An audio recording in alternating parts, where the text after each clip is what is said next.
Hello, everyone.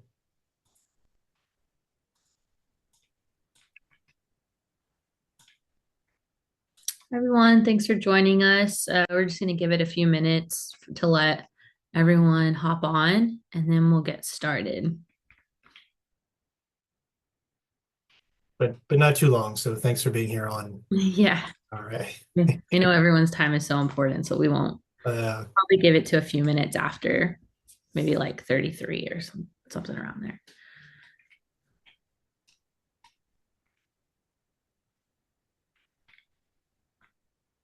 oh, great turnout. hmm We're seeing some folks returning. Thanks for joining us again. I know we didn't we didn't scare them off the first few times. Yeah, exactly. Oh man.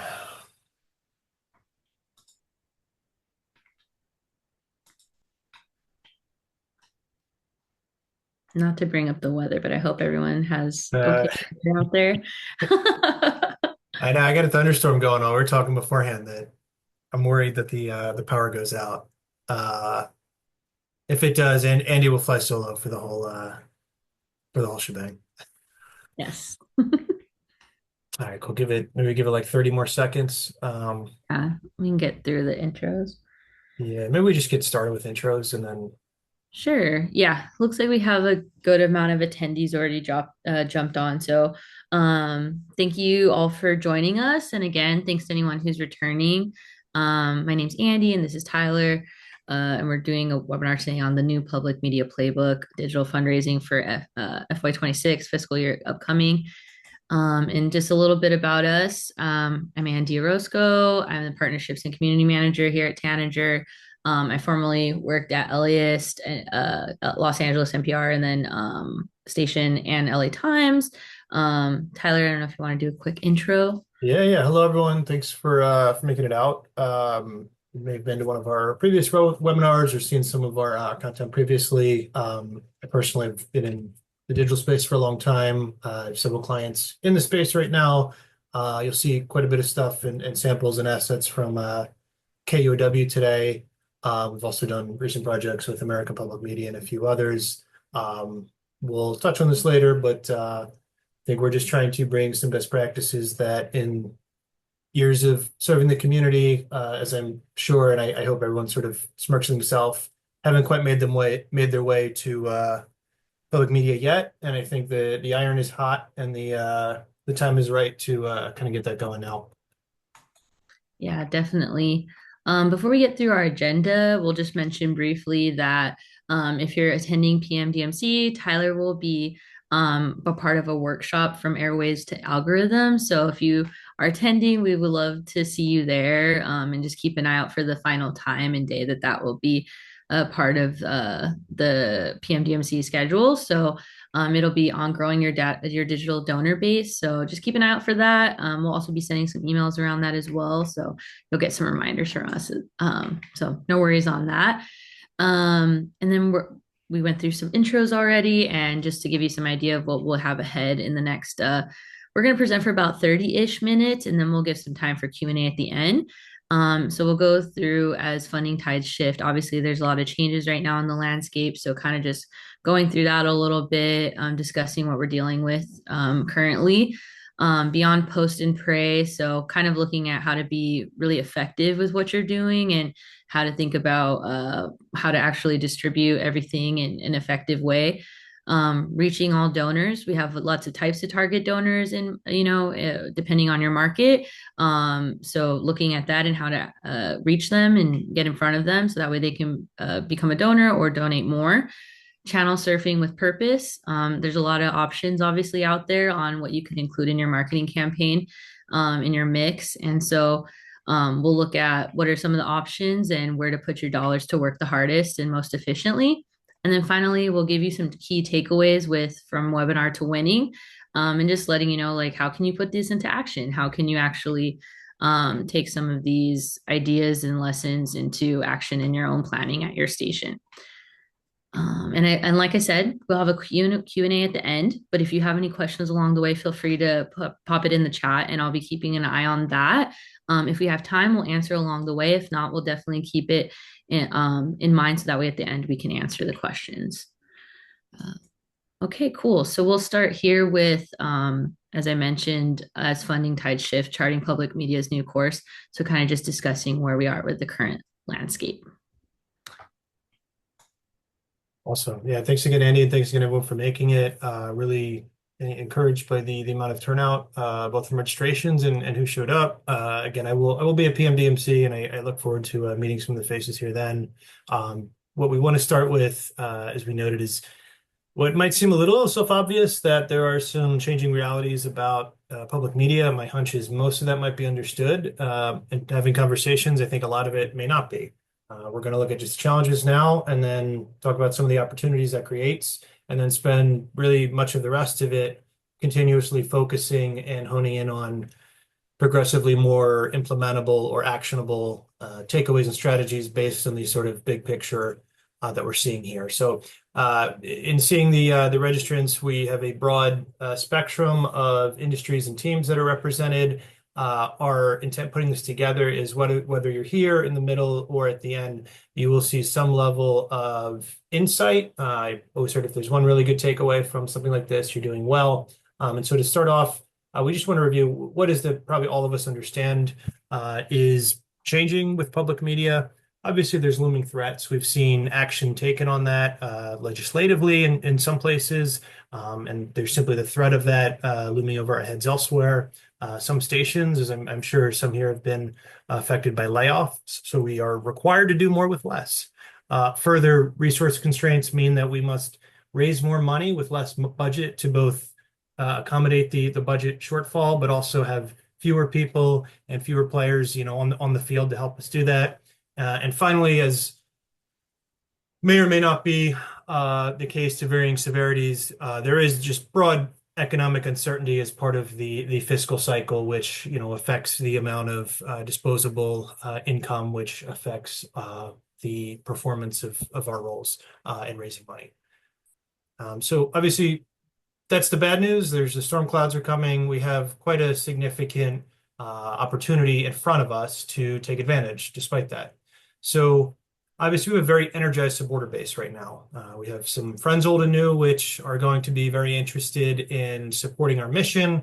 As we'll talk about, our challenge is really just getting our mission and our message in front of them. We want to take advantage of the opportunity to create collaboration, as we may know from personal life. One analogy is, if you have a big life change, which we equate to this, that's usually the best time to create routine. So if you're moving for a new job, that's the best time to start a gym routine. Same thing here is the best things for your station and its digital fundraising mechanisms is to get a few different teams together. You'll see this as a theme in some of the content we've shared previously about the importance of having your membership director talk to your audience and your marketing team, et cetera. We also want to take a look briefly at acknowledging that some early successes with this, or really anything, is going to power opportunity subsequently. And what we mean is even a few quick wins with fundraising now. A lot of this that we're talking about needs to be done early-ish. Will release from your senior leadership a confidence-powered reallocation of funding elsewhere. So if your spring drive was great, you should, with great leadership, be getting more confidence and trust in the form of dollars and allocation for subsequent drives. Same for fall and your end of year drives.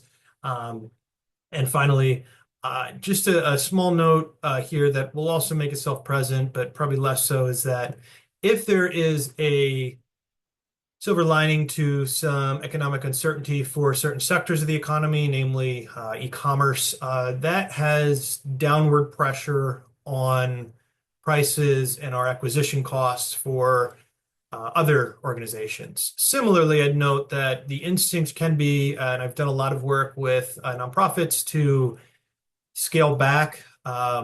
The reality is we can take advantage of that too, because with fewer advertisers, there can be greater opportunity to have lower cost per acquisition, lower cost per click, that sort of thing. So that's just an overview of the challenges and the opportunities, which may be familiar, but we'll start talking about those a little more specifically here. And I'll be the Vanna White here today. So we'll be having a few polls along the webinar, just to hopefully keep some engagement and just get some idea of what you all are planning and dealing with out there. So we'll go with our first question here. Um, which describes your station's current approach to digital fundraising. So are you more traditional with minimal digital, equal mix of traditional and digital, digital first with traditional support? Are you unsure which approach works best for your station? And maybe you have another type of mix, and maybe you can share that with us in the chat. I'll give you all about a minute, and then we'll just share the quick results and move forward. See some great. Thank you all for taking the time. Very, very curious about this.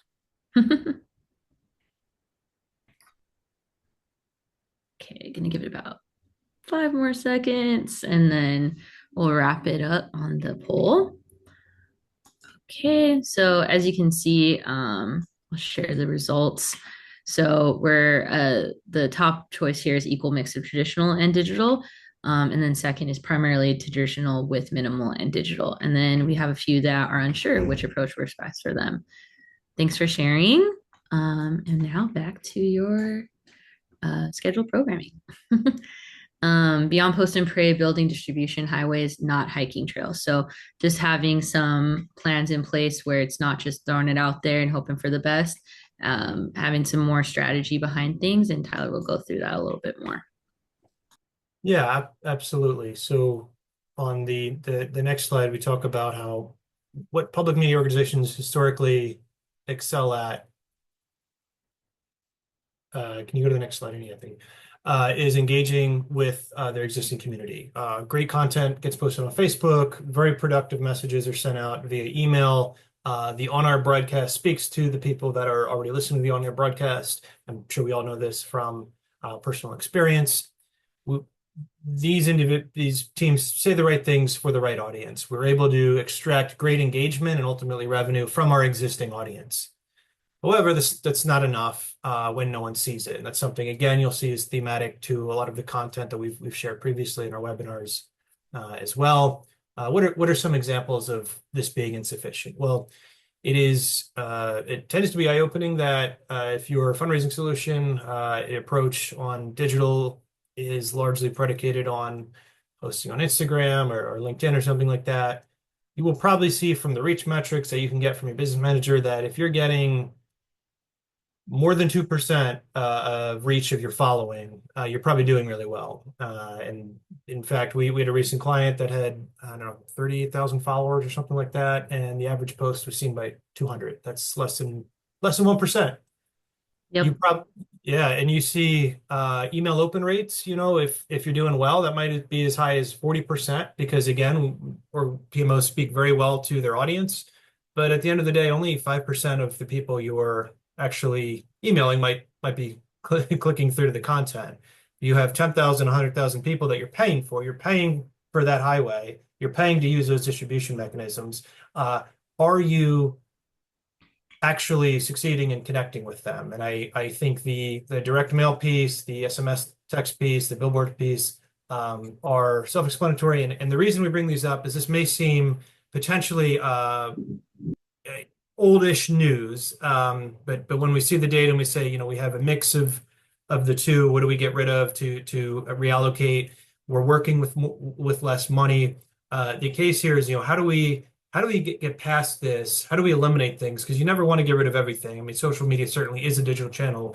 Email is a digital channel. But how do we be selective and use the opportunities before us to create the most cost-effective and resource-efficient digital fundraising mechanism? A couple examples that we want to just look at. Really cool post. My local station is WHYY. It's easy to get to PMDMC this year because it's a little drive down 95, not a fun drive, but a little drive.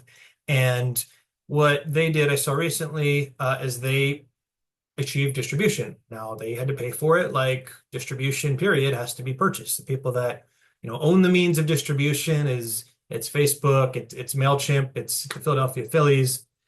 And this is really cool. It's fairly sharply targeted. It's a daytime baseball game. This might, I think, is easy to see, but they're promoting this is a show because WHYY is dual license. This is PBS content, and that is awesome. I would note, just look at how few people there are at a baseball game during the daytime, even at a major market and a popular team like the Phillies. And let's compare that to something else like this ad. This is brand message, and there's a whole section we have about mid-level giving and philanthropy. And this is something I want you to look at and say, there's not actually any ask here, right? Just like there's, sort of an ask with the show, but imagine you are highlighting your content here. Imagine you are simply showcasing your need, your message, and you're staying present with potential donors that are just saying, look, we are donor funded. Here's what we do with the money you give us.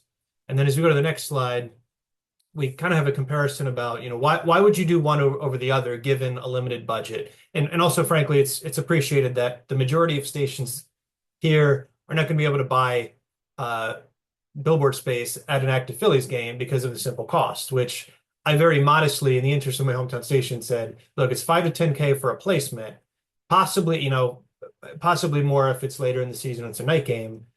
This is not that photo. That photo was maybe the stadium was maybe 20% full, but generously we say if we say there's 20K people in the stadium, the cost per your CPM is, how much does it cost to reach 1,000 people? $250. And although I'm sure the folks going to these games are, they have families with kids, it's a very broad targeting mechanism. Retirees, baseball fans don't necessarily correlate with 2, 3, 4-year-olds, which I understand the show is targeted towards, who most parents aren't going to want to bring to a game.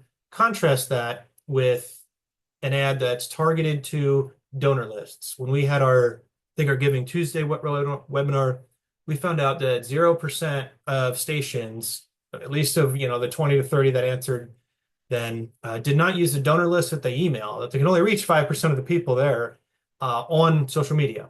Super cheap, literally pennies on the dollar, 2-3% of the cost. The budgets are very flexible. We can stop it on a dime, and the targeting is very focused. And again, the point here can be a donation asked during a drive, and we'll talk about that as well. But notice that this is message-focused brand advertising that's intended to reach prospects, even if they're philanthropic givers, if they're major givers, or if they're sub $60, tip givers, we might call them. This is equally applicable to everyone. It's very cheap because we are only competing for the eyeballs that we want to compete for. That could be done via donor lists. It could be done via people who visit your website or follow you. But one way to deliver this is to followers of your page that you wouldn't have otherwise been able to connect with had you not paid for it. Continuing on, as I noticed the other day, I was the CEO of Texas Public Radio. Tongue-in-cheek noting skywriting is a distribution mechanism, but nonetheless, implicitly, although it's, again, don't do skywriting for a lot of reasons, it's tongue-in-cheek here, understanding that is the way in which the fundraising solution must be pursued. I thought it was a little funny, but more actionably, on to the next one is I'm sure we have some subscribers to Current here, right? It's the industry trade publication for our community. Current has, as you'll note, 4,540 followers.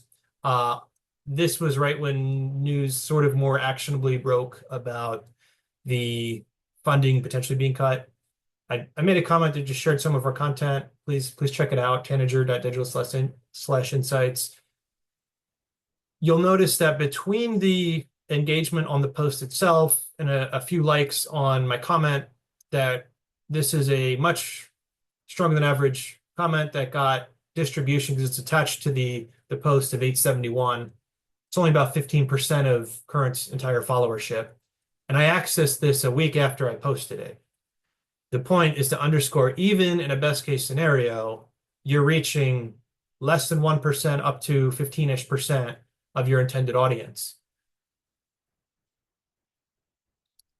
No, one other example here is saying something we did with KUOW as well is we took this is sort of top of funnel. This is a Facebook post, but I want to say this is something where we talk about younger audiences. This serves equally on Instagram as well. This is just very locally focused news. It gets people inspired. This could be your message for your station's fundraising. It's probably best served as sort of a local content piece.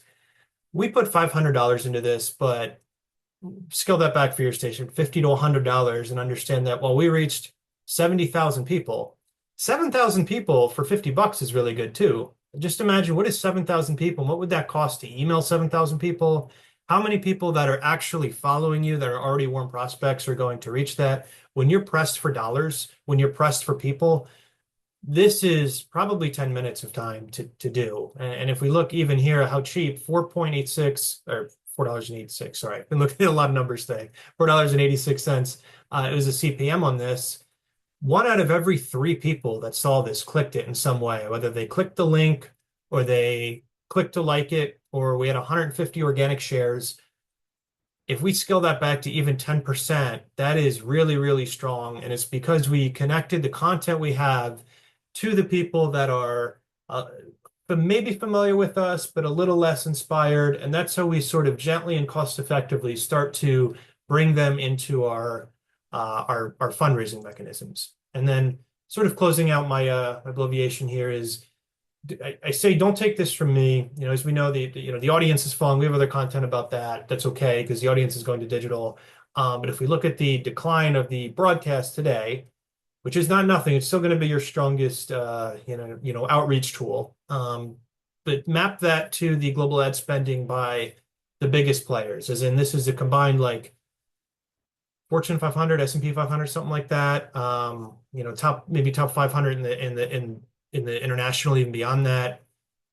When does digital take off? You know, how do these organizations meet their consumer? It's almost exclusively digital. Even the TV, I'd note here, the TV and the print pieces include digital, it includes digital publications and connected TV and streaming.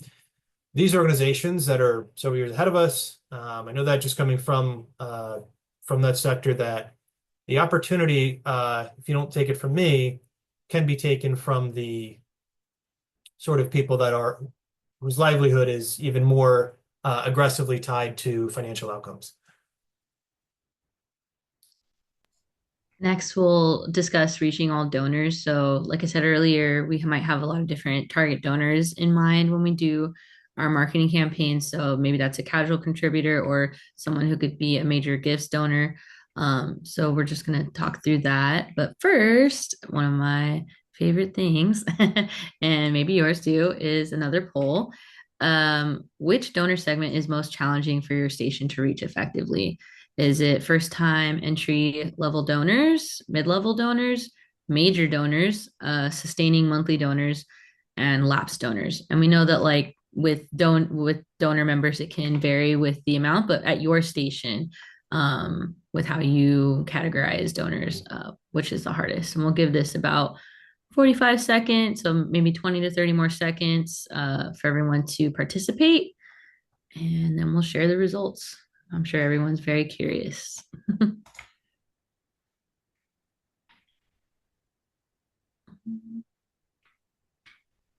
Oh, interesting. Okay, great. So I'm going to end the poll now and share the results here. Well, kind of blew my cover here a little bit, but we'll have something here to compare. So, so here you'll see on the presentation, this is what CDP showed when they did the poll on what was the greatest challenge for stations. And so the top was actually mid-level, but what's interesting here is the group is first-time entry level. So if anyone maybe wants to pop a little bit more about that in the chat, we'd be really curious to hear why you're having trouble with first-time entry level donors, or what you suspect is maybe the issue there. And then we see major donors and lapsed donors in this group being the secondary. And then from CDP's poll, major donors and basic membership. So kind of some similar, but it seems a little different too. So thanks for participating. And again, if anybody wants to share a little more, feel free to in the chat. We'd love to learn a little bit about what you're experiencing. And so let's look at major contributors, and we'll be back to Tyler.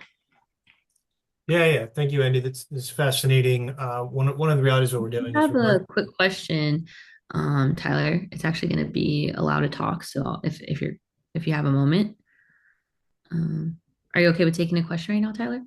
Yeah. Go ahead. Okay, so Phil, we're gonna give you the mic. You're just gonna need to unmute yourself, and then you can let us know what your question is, Phil. Or-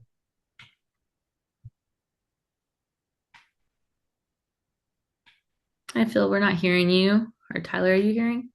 Yeah. Oh, Yeah. here we go. I got it in the question and answer from. Oh, actually, that's from another.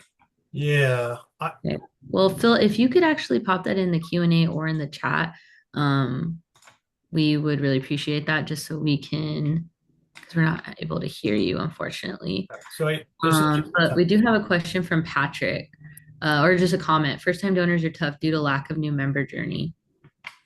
right. I So don't know if Tyler wants to comment on yeah. that. Yeah, exactly. So the big picture here is the no matter what we do, the investment is at the very top of the funnel is uniquely convenient for public media. The reason for that, and I heard this at PMDMC last year, one of the keynotes, I forget it was Joyce McDonald, whatever. Um, someone told her this is effectively you're not just a nonprofit, you're a media organization too. And so when we go back, Andy, could you go back to, I think it's slide 19? Let's see if I Yeah, can. it's that one with the article on it. 1 second. Let me this back to that. And what we're saying is we have some content here, but I want to take a break because I'm a little surprised honestly at how much the new donor the new donor piece is a focus, but the small tip amount is, and that is at the very top of the funnel, which is introducing yourself. Um, you want to leverage your content, and so the distribution you want to lean on, especially if you're This a no slide 9. So just go back like 5 slides, yeah, if you could. okay. I'm Um, in a little bit of trouble here. Go ahead. yeah, Continue. so Sorry. what you want to do is just lean on your content and simply say you're probably posting on, for example, Meta, Meta is Facebook and Instagram. Facebook is not the sleekest sounding thing, but they own the means of distribution. And so for pennies on the dollar, like literal pennies, 3, 4 cents, um, we can yeah, this is nice. So it's two after that, or one right after that, Andy. Can you just go to the next slide? This Yep, one. Okay. perfect. Thank you. Sorry about that. So what this is your station probably already does something like this, and there's some distinction with the PBS stations, right? Which where they don't have the local printed news content, but they do have short form video that I'll talk about, and this is where they'd want to use that like vertical video content instead. But this probably, if you do the math, like we reached 70,000 people for $500. And what we did was we leaned into the tools that were available that are behavioral tools. Again, I don't want to get too far into this, we'll save this for later, but putting this front and center and is going to be cost effective, and you're matching it to people who are most interested in community focused news, right? There are some behavioral buckets within the Meta Ads Manager that are going to enable you to start the conversation with those donors. Because something we'll talk about too, the rule of seven is like, no one's going to give you money because they saw one article one time. But one of the realities is like, people generally are not going to transition to listening to NPR. I'm 35. I've listened my whole life, but if they're not already listening to your broadcast, it's hard to get them to start listening, right? Similarly, if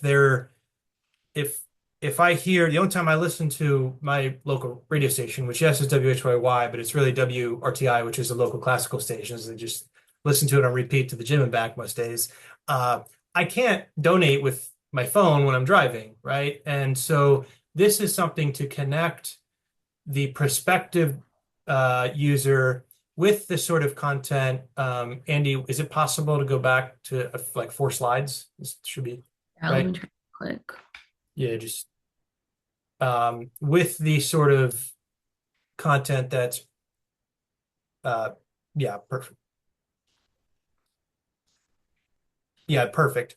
Now, say someone sees a few of those articles. That costs you nothing. It will cost you 50 cents to give them 10 to show them 10 ads like that or something like that. You want to target those to people that are not your followers, people that are younger, they'll be on Instagram. You want to target that to people that have an affinity for local news. Then we start to layer in some engagement subsequently, where we say, look, this is our content. We're not asking for anything, but this might be a few more cents per click. And this helps move the needle with both your prospective donors at the tip level, we'll say, as well as build some trust with your major donors, which, one major donor could be 100 sustaining members. So you're doing two things at once, and you're doing so cost effectively. And to reach 1,000 of the individuals we saw can literally take less than $5 to accomplish. So if we go back to where we were picking up on major contributors in 24, we'll see this workflow matches exactly it. The other thing too, and I'm shocked, thank everyone, no one's drafted the call yet, but there's the whole last two sections that are tactical stuff that will directly connect the content with it, and then the actual takeaways that you should take tomorrow with the interest of getting newer, younger donors, and really equally importantly, staying present for that with them over the course of their buying journey. And so to that point, donors of all types prevent conversion challenges. Technically reaching the biggest ones presents the biggest challenge in terms of your investment, but in terms of the amount of time, it could be the smaller ones as well. Regardless of donor type, most stations haven't actually understood the application of the message to the audience. Again, there's a lot of advantages that we have in doing this. One I noted too is just being, you go to the next slide, Eddie, too, is just being both a media organization and having an own media property that we can pay to amplify. Because if we don't pay to amplify that, what does that mean? Well, part of the problem is your donor pool is going to come from like your Facebook following. Yeah, or it's really going to come from your email subscribers. They're going to come from like your Facebook or Instagram following.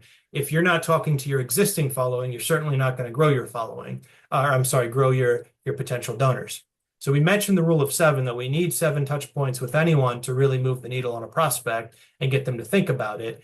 And if we show them some local news content at the very top of the funnel, and then we layer in some what we call it brand advertising, but that's really when you want to convey the points of your mission and say, we bring local unbiased journalism.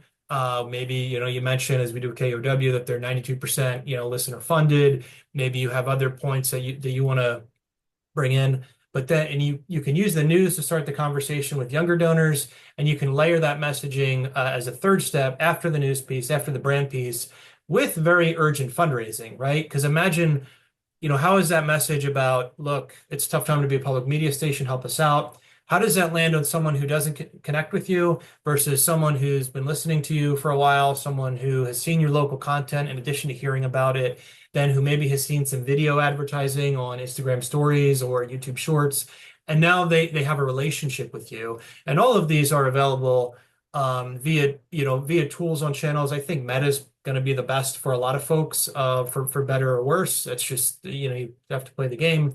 And I know just on this slide, against matching these, that when we say station's own data directs algorithmic targeting to reach similar profiles, what we're saying is we want to, again, use our donor lists to inform who, especially amongst younger audiences, who's going to be most likely to match the profile of our current donors. There's no one in the world who's more likely to give to you than the people that are match the profiles of the people who do give to you. That's going to come from your donor list, it's going to come from your email lists. All of that can be used as a targeting mechanism on the powers that be, in addition to a few other channels as well. And again, we just did this slide again, sort of pretending what we just are supporting. We talked about is we have a few means to acquire new donors. Just forget donors, acquire new eyeballs, and to get into engaging with those individuals with brand focused content. Short form video, connected TV are going to be the best solutions there, and then ultimately converting them with more urgent messaging. And this is why we're having this webinar now, is that this should all be happening now. Like asking for the conversion is a lot easier to do now if the brand advertising has been going on. I just want to show what does that engaged part look like? Well, again, this is content that regardless of donor type, this is real stuff that I'm sharing. I know it's not the sleekest stuff, but these are screenshots from actual brand advertising. Again, imagine someone has been, kind of caught in the tendrils and by this organization, they've seen local content or they've arrived at station anyway. They might be current donors too. They might, when re-up time's coming, they might be most interested in giving you more money. Whether on Instagram or Facebook, we are really amplifying our message to these folks on Instagram or on Facebook without an ask, right? And that's the preface. We looked at there's a YouTube piece there. This is actually connected TV. This is through Mountain. If you're curious, please let us know. We can pretty easily and cost effectively place video ads in the home, which the data says, and we'll share this in a sec, is where people are more than not, believe it or not, as we've sort of gone to mobile and digital, stayed on digital, but come back to the living room. And this ad will show on like, NBC News, Hulu, Roku, stuff like that. It's a 30-second piece where the ask is not give us money. They can't really click anyway. It's just communicating that we're here, and it's laying the groundwork for conversion to the point that was asked earlier and made about why new donors are the hardest to meet. And yeah, this is just this is actually from a campaign with a different partner of our client partner of ours, where we ran a YouTube video campaign. I want to say it was like $10,000, and you can see this is for the conventional piece or just combined conventional and YouTube shorts. Obviously, your shorts will show on mobile phones more like 2/3 to 3/4 of the time, if not more. But if we just let the conventional 16:9 video run, over 50% of the time, it's going to show on the living room. That's what in the living room. That's what TV is. And then on the next slide, I just want to note one of the most important things you can do for new donors, just looking at the piece on the left, is search advertising, and that is folks who are already searching for you. Stream KUOW. Seattle Now is one of their shows too. This is where you can convert a new prospective donor into a new donor, especially at that sort of low level amount of 60 a month, $60 or less, because they're already streaming your content. They're new as a donor, but they're already warm as an audience member.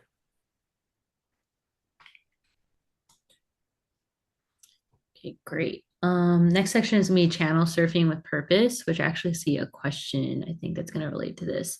Where do you want to put your digital dollars? Where are other places to reach your audience and be most effective?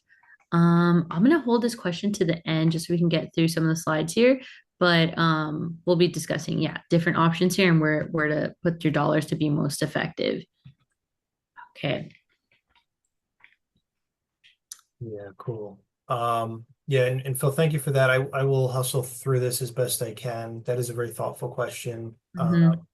Also, it's possible like the distribution we have after to everyone who registered might include a Q&A there. I will just read it out probably at the end, but in terms of this is the point about getting donors, what is the stuff we can do right now? What's the lowest hanging fruit? What can we activate today to maximize our drive success? The iron's hot now. It's also going to be hot at the end of the year as well, and for the next few years. Where should we be investing to reach new audiences? How do we get the greatest distribution for our dollars? So I think and in the interest of time, I'm just not going to, but we'll share these slides. We want to talk about landing page because we're talking a lot about ads. We won't talk as much about landing pages. It is statistically the biggest place you lose people. It's usually pretty hard, or I'm sorry, pretty easy with someone who's shrewdly invested in digital to reach the right people. Once you get them to come, what is the journey like for them? Most stations have a landing page experience, which is literally just how much are you going to give us? A small box. What I recommend is check these out, check some other charities out that you like, and you'll see on those pages, they talk about where the money goes. They talk about, what is the mission that the organization is doing. They'll talk about, what is it that what is the reach of the dollar and how it's invested. And it is cheap and cost effective to invest there. And as an organization, that is what the point of conversion is going to be for a lot of different things, from whether you're advertising on Facebook or whatever, or your emails, or even if you're reading, WXYZ/donate or something like that. It's arguably the single most important, unpicked fruit, so to speak. The other thing we want to do moving on is just define your message. You saw what works, KUOW does. They chose to just talk about what they're doing. You can be a little more aggressive with that in terms of leaning into the realities a little bit more about today's fundraising and why you need it more so than usual. And what that, uh, yeah, I'm sorry, can we go back? Oh, No, sure. sorry. It's okay. Yeah, so in terms of where we say to start, start with your landing page, then move into brand focused search ads. We talked about that. Just do it. If you're curious, great question to ask, but it's a warm audience and they're going to want to give you money more than anyone else. Like just during your drives, it's where most money is going to go. As an example of that, I'm sorry, I keep going. Um, Hmm. not to put too heavy a face on this, but if someone searched for the ACLU, there's a screenshot. Note how the ad here that they're paying for that will cost pennies per click, that is going to their donation page. You notice the domain's a little different. It's action.aclu. So whatever third-party service they're using to collect the money, it's going there. They have a message. The message they've chosen is fairly assertive. They know that the audience that's most interested in donating to the ACLU, maybe it's yours too, is going to explicitly be mobilized by this. That might be true for you, but it might just be talking about how much public funding you need or losing or something like that. As the next point, we talked about, just defining your message. Get your team together. If there's a single most important point, it's presenting a cohesive ask across assets that different teams supervise, whether it's your membership, whether it's your philanthropy team chasing major gifts, whether it's a member team, a new donor acquisition team, an audience team, a marketing team. Determine whether your universal strategy is assertive and explicit, like we just saw with ACLU, or if it's implied and delicate, as in everybody knows what's up, don't need to say it, but we need your help. And then prioritize distribution of the most receptive donor segments, which is going to be folks who have seen your content further down the funnel, as well as folks who are actively searching for you, as well as folks who already are on your donor lists. One really important thing here is using the tools available, whether it's on one end an iPhone or professional studio help, to prioritize video. You will get better performance, resonance, and cost. You will have higher touch content for higher touch donors, and for, not to say the lower touch donors, but for the youngest audiences who have the least money but are the most fired up. They expect to be advertised to with video, right? The computing power and the bandwidth available today requires that we take advantage of it. A short form asset, SFV 916, the vertical format, is deliverable across some really important formats and channels, stories, reels, and shorts. Please, create campaigns that direct to your donor lists, that direct to your, different segments. Stay away from TikTok. You can put it on TikTok. Don't pay for it. It's just not political considerations there, just performance ones as well. And then really importantly, stay on YouTube. That will allow you to access the living room as well as mobile, as well as desktop. For those of us who watch on desktop, I recommend Mountain, MNTN. You may have seen the ads for connected TV. Interested in either of those, I can help with that. It's the only solution for connected TV, which is to say how you get on, the living room on smart TVs cost effectively. So our last section here will be from webinar to winning. So just taking some of the things that we shared over the last 30 minutes to put them into action, and how can we do that? What are some key takeaways? But first, we'll do a very quick poll since I know we're getting close to time here. The poll, our last but not least poll, is which digital channel are you mostly likely to increase investment in? So maybe it's after going through this webinar, or maybe from things you've been trying to re-strategize recently. Where do you think that you'll start to increase your investment? All right, I'm going to give it about 10, 15 more seconds, and then we'll wrap it up to see what the results are and move forward.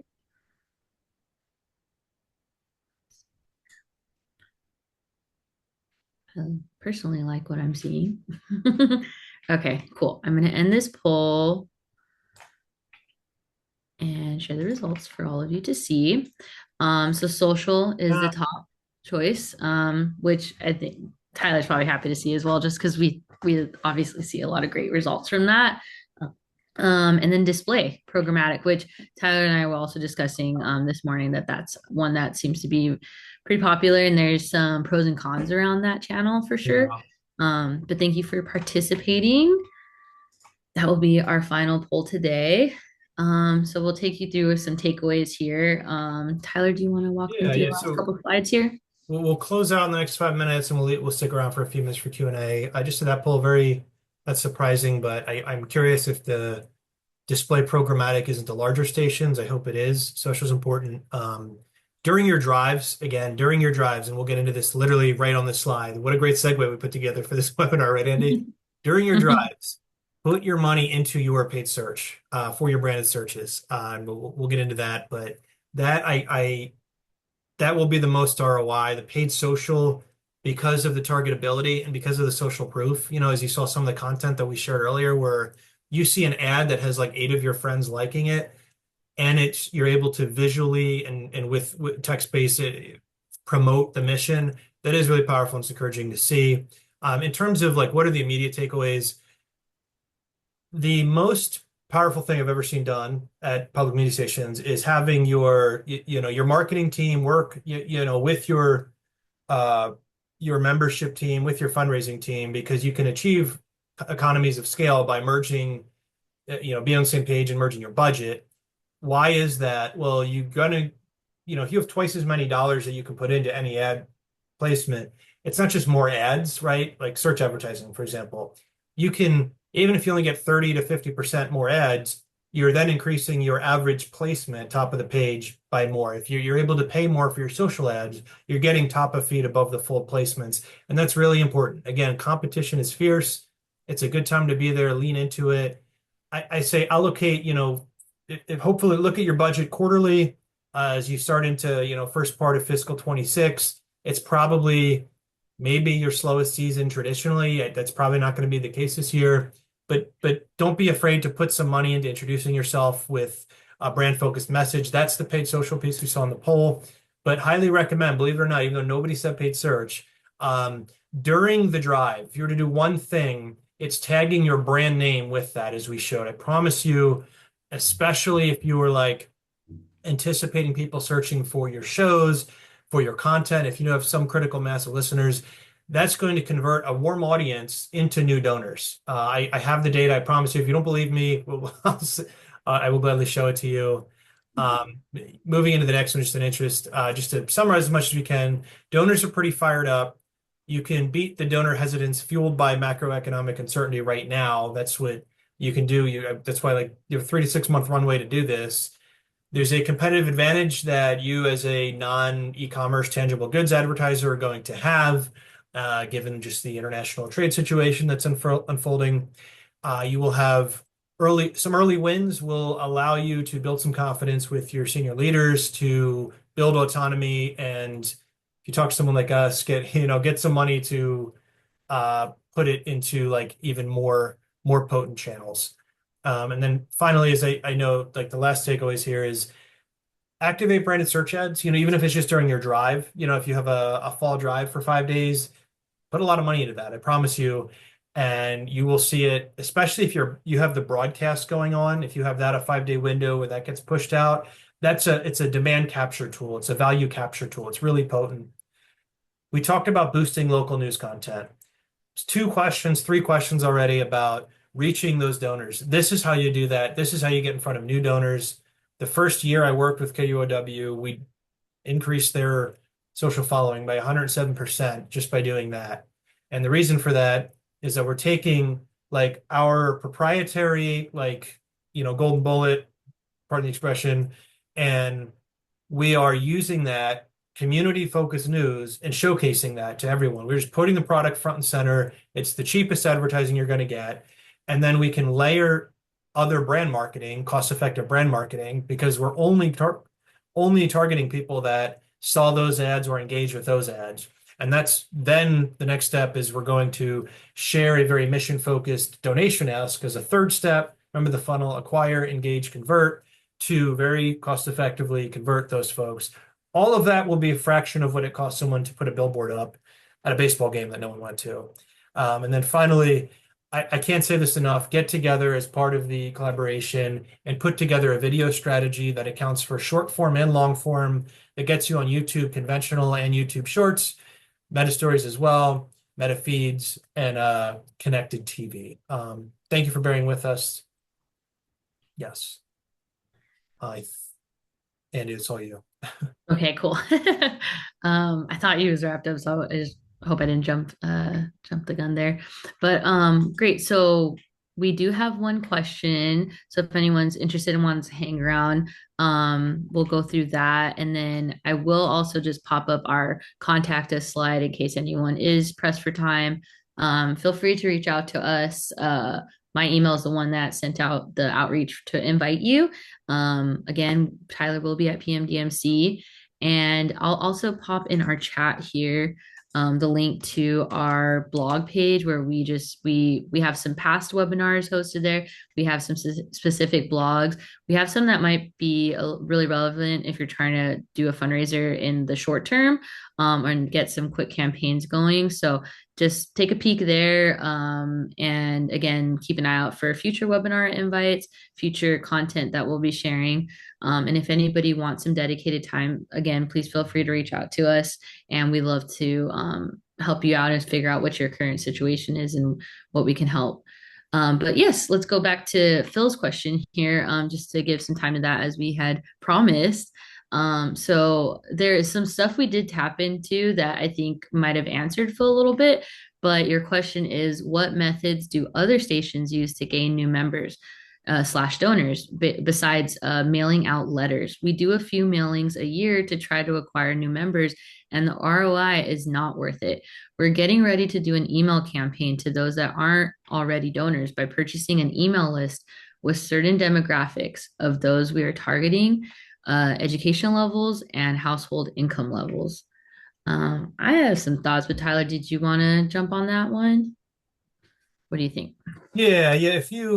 If you have, yeah. So I would just broadly say, I spent my whole life and career in digital, which is, given a bias, but if you think about what focus can direct mailing possibly do, and you're sort of feel you're sharing the results that you and a lot of people have, which is you lose targetability and it's just too expensive. I apologize, I don't know what station you're from. I have the list and I'll look it up and we'll include it, but the way to do this, right, is you should be using an acquisition strategy, especially at a station that is struggling with new donor acquisition, to nurture folks from the top of the funnel using the content you have into an ask. And even if the ask is subscribe to our newsletter rather than donate, then that's going to be a lot more cost effective than buying lists or doing direct mail. I think this is a sort of thing too, and I'll turn to Andy, that when we send out our outreach after probably next week, once we cut up the recording and once we kind of break down the core points, we'll include a note here too. Email obviously much better than that. You're not going to get many new members. Lean on a strategy which leverages today's tools. I share data that should overwhelmingly tell you, like literally pennies on the dollar, to get more focused distribution. You can target people on paid social that already are part of your following because you can't reach them otherwise. You can target people that are your existing donors or those email lists, and you can reach people that already saw your other content elsewhere. And you can reach people on paid search that are already interested in engaging with your content. So I think that's where I recommend you look, because I also just question the accuracy of demographics, targeting, educated, all this stuff. Put your content out there, pay just for the clicks, and then whoever clicks back to you are the people that are interested, independent of how young they are or where they live or what their income level is, which I question. And it's another great question from Chuck too. Mhm. Um, I I Andy, do you mind if I just answer this one real quick too?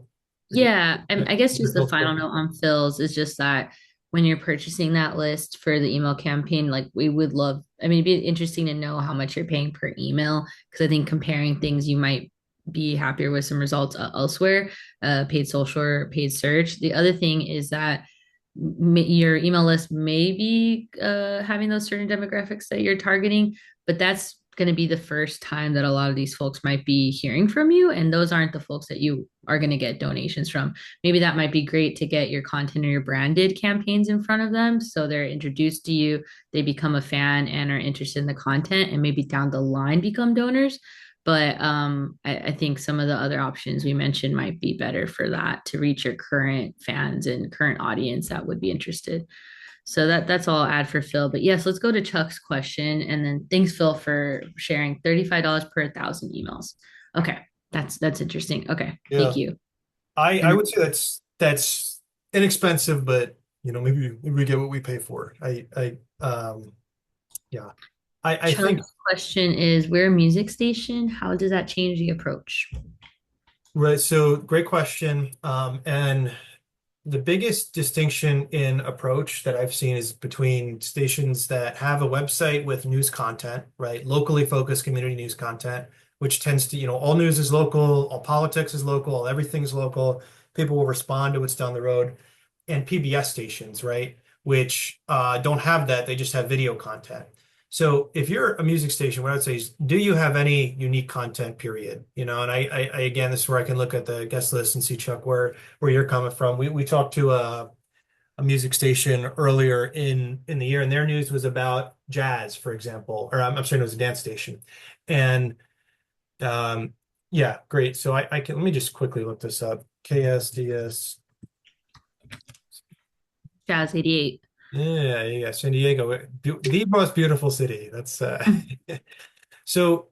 What I say is you have a lot of content here. Probably should be focusing on creating more content as well.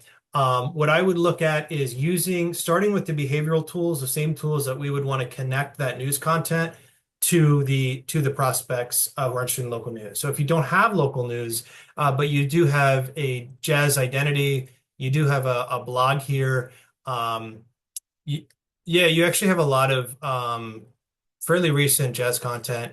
I would make sure that you can get standalone URLs for those and make sure that, again, without looking, that you have those posted on primarily your Facebook page. I know that sounds not very sleek or sexy, pardon the expression, but you can promote that very cost effectively, to jazz enthusiasts. Literally, you can pick only people who listen to jazz using the Meta AI tools and connect that for 50 to 100 bucks a week or a month or something like that, and put some of your content in front of them. And if, I'm a jazz guy myself, probably nowhere near the level of you that you are, but if I saw that on my feed about certain biographies, about certain events coming up, that is brand advertising that I'm going to start to create interest. You're going to get your tendrils around me. And now, as someone who's seen your content, you can follow that up and say with advertising comparable to what we showed before, where instead of an NPR station saying, look, our mission is that we um, have local news and we're supporting the mission, et cetera. It's, we're a community funded station. We preserve the history, the legacy of jazz, the American institution that is jazz. That is going to start to have the conversation with prospects. And then I would just, recommend too that when it comes to your donate page, spend a little bit of time there too, because that would be that third step. And that's probably an opportunity for you guys. I know the resources are what they are, but that's a pretty easy 1, 2, 3 step funnel that we can gladly kind of better hone. So And what I always add, just because I'm not on Facebook as much, but everyone's on different social media platforms. With Meta, it'll optimized to go to the right channel. So even if it's posted on Facebook and then you do a campaign using that post to get a broader reach and put some money behind that, if it will also go on Instagram and other placements, and then if you're organizing that correctly, then it will just optimize to the feeds or the channels that are working best within Meta. But thank you. That's great. It's great to hear from a music station, I think, because we obviously have a lot of different stations here.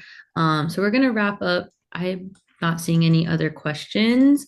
But again, feel free to email us if you wanted some dedicated time, or if you have any questions that come to mind. Maybe start discussing things within your teams, and start collaborating across different departments and have some questions after the fact. You can always shoot us an email. We're happy to answer over email or plan a meeting.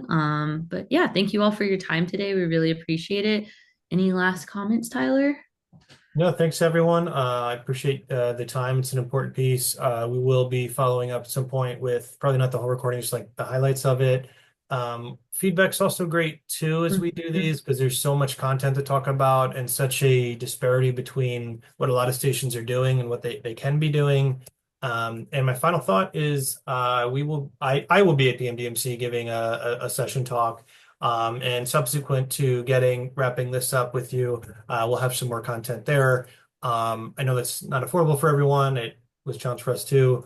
But I think it's really important to just stay present with that. So thanks again, and talk to everyone soon. Have a great day.